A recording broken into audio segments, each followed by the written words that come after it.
So, Ghost of Tsushima, AAA game from Sucker Punch Productions produced solely for the PS4. What a game this is for storytelling, gameplay and emotional resonance. Ghost of Tsushima gives the player a chance to experience what it's like to be a samurai, something I'm sure all of us wanted to be at one point. Don't lie to yourself. I'll be dividing this review into two parts, a gameplay review and a story review. By the way, the story section will have some spoilers, so soz. The gameplay in Ghost of Tsushima is amazing and the best I've played in a long time. The swordplay is beautiful and really makes you feel like an unstoppable samurai, which in my opinion is imperative in any samurai media, especially in a game like this. Having multiple movesets, attacks, stances and tools to take out your enemies keeps everything fresh, which stops the game from feeling repetitive. There were a few things that felt repetitive, but I'll get onto them in a bit. In Ghost of Tsushima, you have several tales that you can complete in order to learn special moves that are absolutely devastating to use in combat, from the Dance of Wrath to the Heavenly Strike. If you use these abilities right, you can desecrate the battlefield and cut through small armies in minutes. The game also gives you a variety of ghost weapons and other weapon types such as bows and blowguns that allows you to torment your foes in different ways. There are a total of 5 stances in the game, each with different strengths and weaknesses that can be used effectively in the right situation. The main 4 are Stone Stance, being effective against swordsmen, Water Stance being effective to shield users, Wind Stance being effective against spearmen, and Moon Stance being effective against brutes, whilst the 5th being a secret stance that I won't spoil as it's truly something special.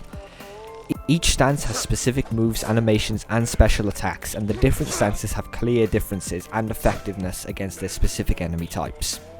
The stealth. A rather big talking point in this game, as it's been dubbed the Japanese Assassin's Creed. Therefore, if the stealth was bad, it would be a bit underwhelming to say the least. However, this is not the case.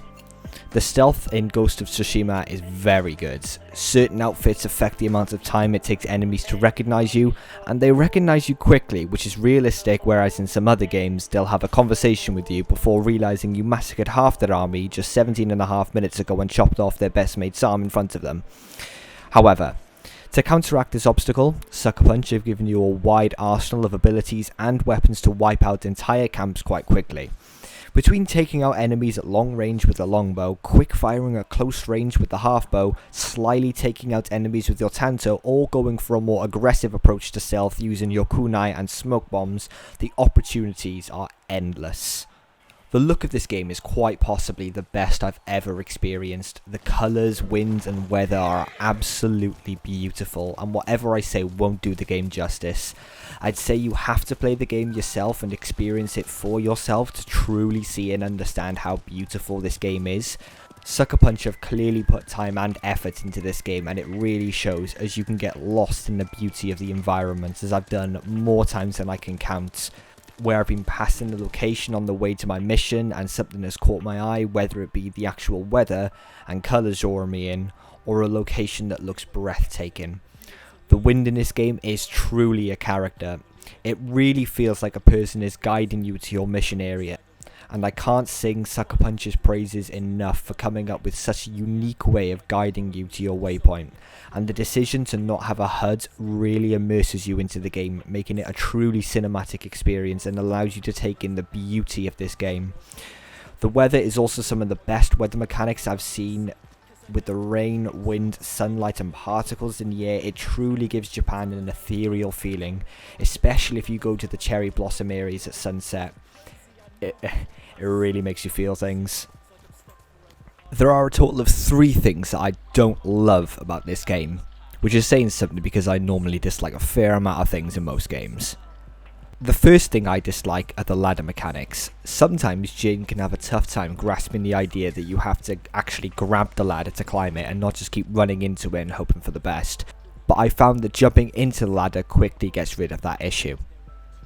The second thing I have an issue with is the dodging and parrying when in combat. Sometimes when dodging, the enemy just locks onto you and nothing you can do will counteract it, which can be annoying, especially if you're roleplaying as a cool samurai and you're getting whacked all over the place, left, right and centre.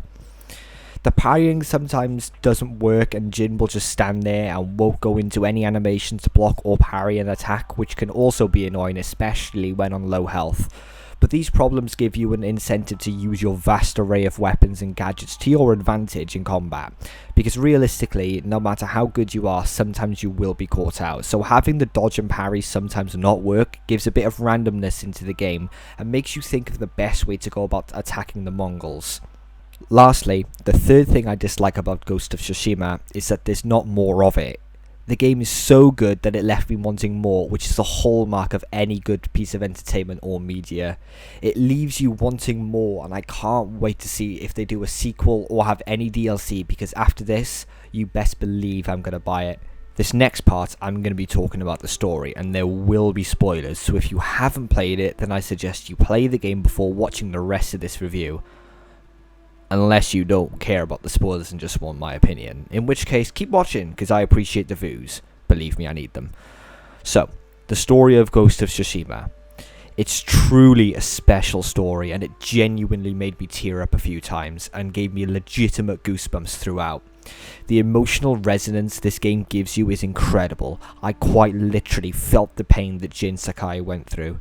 Right at the start, we're introduced to the big bad of the game, Khotun Khan, a descendant of the tyrannical Genghis Khan, and it really shows as he mercilessly and without honour, bear that in mind because it'll come up later, kills the samurai's greatest warrior, Lord Adachi. After a bloody battle, we realise with Jin that the entire samurai army presence on Tsushima has been wiped out by the Mongols, and they are now very quickly destroying the rest of the island with steel and fire.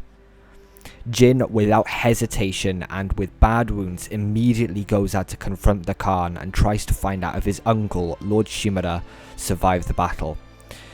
Jin gets dispatched quickly by the Khan whilst his uncle is forced to watch his nephew fall from a bridge. The remaining part of Act 1 is recruiting any remaining allies to join the fight against the Mongols. Along your journey, you find Lady Masako, Sensei Ishikawa and the Straw Hat Ryuzo, and an unlikely ally in Yuna, who saved you from death at the beach by dragging you to safety. After recruiting these four, you lead an attack on the Mongols and rescue your uncle just after being betrayed by Ryuzo, who has joined the Mongols. Moving on to Act 2, you and your allies, now including Lord Shimada, seek to take back Shimada's castle from the Mongols and Khotun Khan. And as you take out more Mongols, you then recruit another ally, the warrior monk Norio. As you continue your campaign, Jin comes to realise that being a samurai isn't cutting it, and you need to use more ghostly tactics. Which, if your uncle were to find out, he would punish you, as it goes completely against the samurai code. Also in Act 2, depending on the order in which you complete the missions, you also reclaim your father's samurai armor, which happens to be my second favourite armor in the game, just behind the ghost armor, which I must admit is quite sexy. The finale of Act 2 is sensational. You and your allies and the reinforcements from the Shogun lead an assault on your uncle's castle. It's truly an amazing experience to play and is one of my favourite missions in the game. After a hard-fought battle, your army reaches the inner gate of the castle. A little scouting reveals that the Mongols have the gate locked down with soldiers and explosive, which forces Jin to make the hardest decision of his life. Will he continue down the path he's been going down his entire life and honour the samurai code, or embrace the ghost and stealthily kill the Mongols behind the gate and disgrace his uncle? He does the latter. He kills the Mongols and wins the battle for the samurai and fights the traitor Ryuzo and kills him.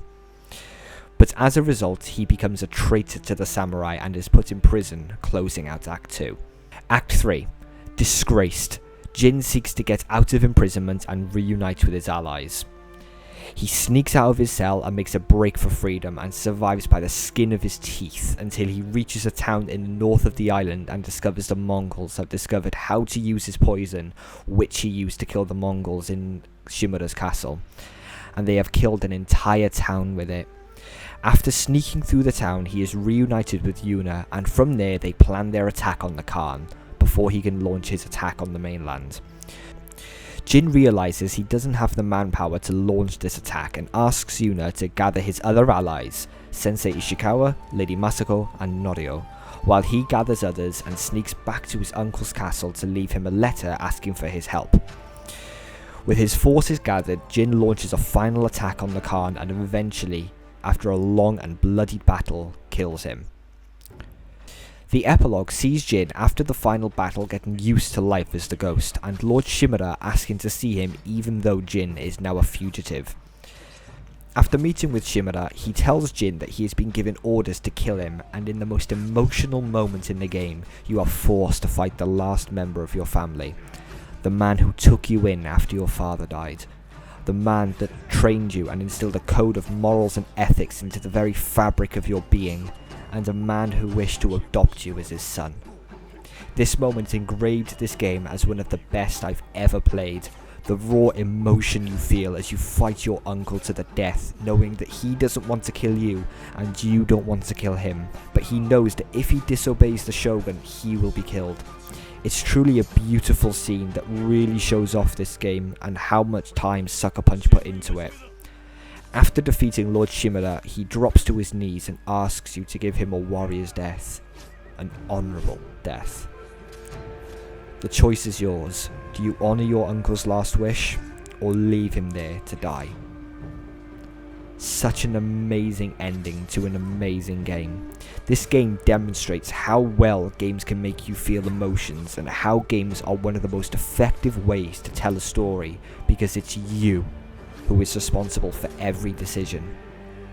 Overall, I would give this game a solid 9.5 out of 10, a 9 for gameplay and a 10 for the story. It was and will be one of my most favourite games ever, and I cannot wait to see what Sucker Punch does next with this game and in general. Well done, Sucker Punch. You've made an outstanding game, and you've made a fan for life. Thank you.